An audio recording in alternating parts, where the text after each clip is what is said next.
What's up, guys? This is Gabriel from jgcrespomusic.com, and today is a special video. We're going to be talking about how different sounds and different feels can contribute to a totally different sound when we're talking about the same chord progression. Today I'm joined by my good friend David, and we are going to be breaking down how a simple chord progression like 1, 6, 4, 5 in the key of C major can sound totally different depending on what we play on keys and on guitar.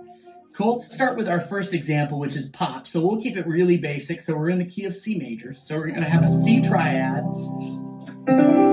And I might add, some color to it. I might add like a sus2 or something in it, depending on what we're trying to do. That's probably more in the rock realm. And then we're going to have an A minor chord. We're going to keep it basic, A minor triad, F, and then G. Okay? And we'll just do a simple one chord per bar. Okay? So 1, 2, 3, 4.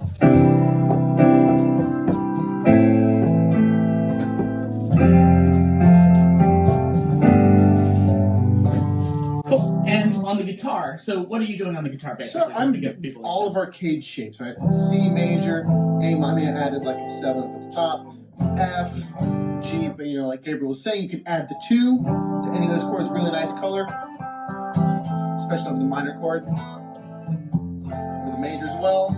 And that works pretty much during, any song. I think about, contemporary Christian music as well. Yeah, same kind of vibe. Yeah, we're going to take a new style, rock, and talk about how that could play this chord progression in a totally different way. So one thing too, I think about the difference, because the next one is R&B, like the difference for me between R&B and rock in terms of keyboard-guitar relationship, because they both play, the harmony, is the keyboard's probably more pad-oriented in R&B, the guitar is more percussive, maybe funky rhythm, whatever, whereas in rock, it's probably this wall of sound guitars, and the piano is definitely in the background.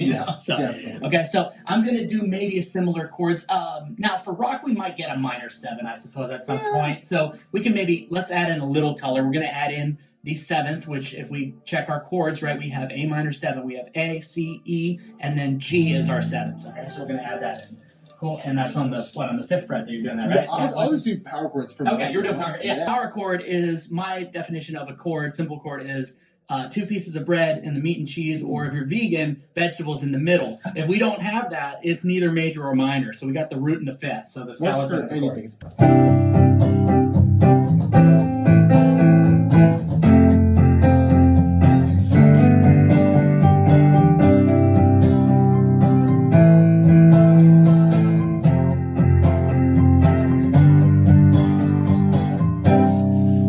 You could do either of those major chords that I just played at the beginning, just with more of a percussive feel, super common rhythm,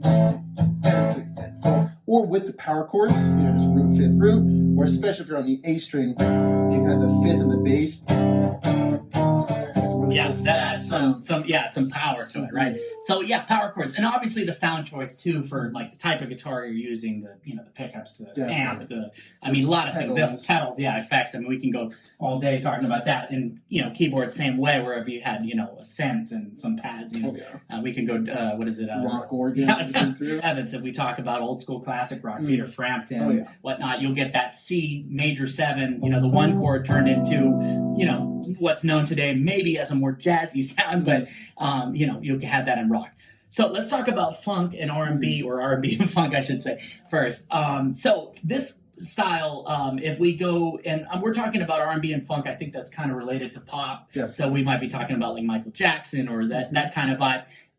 The 5 chord could be a little bit different. So I feel like in R&B, you'll hear this a lot. You'll hear this chord, right, which is essentially a sus5 chord, and basically the formula for it, at least for me, and kind of like if you want to learn this on an easy way, I would think of it as the bass needs to be the 5 still, but then you do a major triad a whole step down from that, and you've now got that sus5 sound. So if you've heard Rock With You from Michael Jackson, or even we can go Luther Vandross, Never Too Much, songs like that, a lot of songs. So let's do this. I'm going to make that 5 chord into that sus5. We're going to keep the A minor 7. I think we can make both of these maybe major 7s. So we're going to make the 1 and the 4 as well major 7s. So these are going to be pretty much all in 7th chords. Okay, here we go.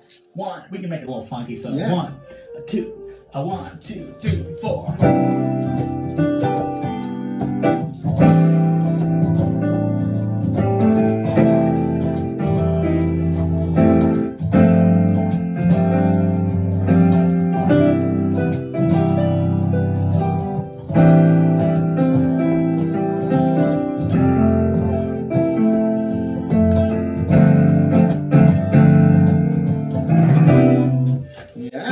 so that's that Paul Jackson Jr. feel. Yes. Right. We gotta give him a shout out. Okay, so now funk, the Hendrix chord. Can you talk about that? Because that's a chord we hear. Of course. Well, I mean, if you literally the Hendrix chord would be that E sound right there. Yeah. 7 sharp 9. Kind of like in between major and minor a little bit. It's got the major third and that kind of sharp raised ninth, kind of a little bit crunchy, but really good, especially if you're doing funk. You know, E minor. Do that.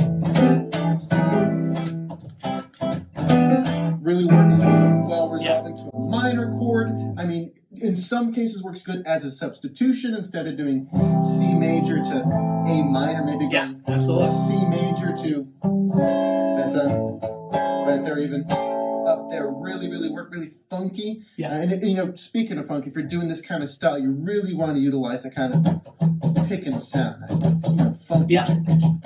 Get in the motor going. That can't be stressed enough on guitar.